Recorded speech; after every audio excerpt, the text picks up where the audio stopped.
everyone, it's Anna here. I'm in my kitchen this afternoon and I'm going to show you a little painting activity that you might like to try at home.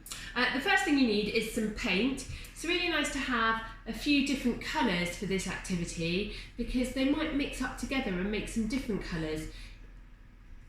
All you need though is a tiny little bit of paint, and if you squeeze the paint, if you can see here, I've squeezed just a tiny bit of paint into the bottom of a washed out yoghurt pot, and I've got some red paint and some blue paint and some green paint.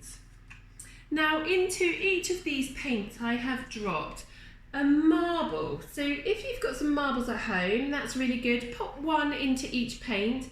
If you don't have marbles at home, then maybe you've got some small hard balls. This one came from a golf game, or this one came from a little football game, and you might want to put one of those into the paint instead.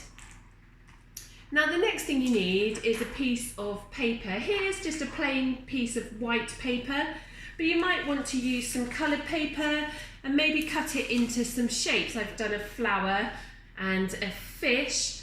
And if you put your paper then onto the tray, and then if you use a plastic spoon, pick up your marbles or your balls that you put into the paint and plop them onto the tray.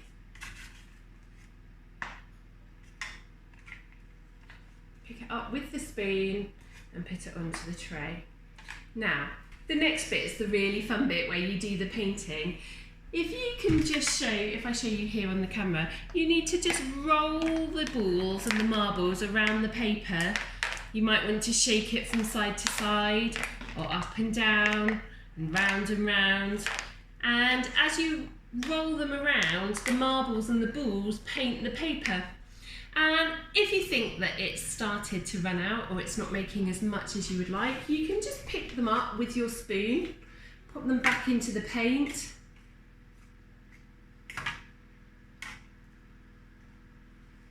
and have another go.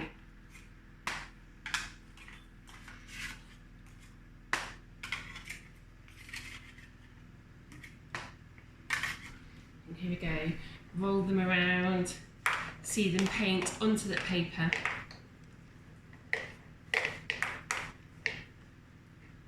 And here we go, we have a finished marble painting. When it's dry, you might like to cut out some shapes. Maybe you could even stick them onto another piece of paper and make a card. Here's an Easter card I made to send to my family. I hope you enjoy your marble paintings. If you do some at home, why don't you get Mummy or Daddy to take a picture and post it on EY Log so we can see the paintings that you've been doing. Bye, we'll see you soon.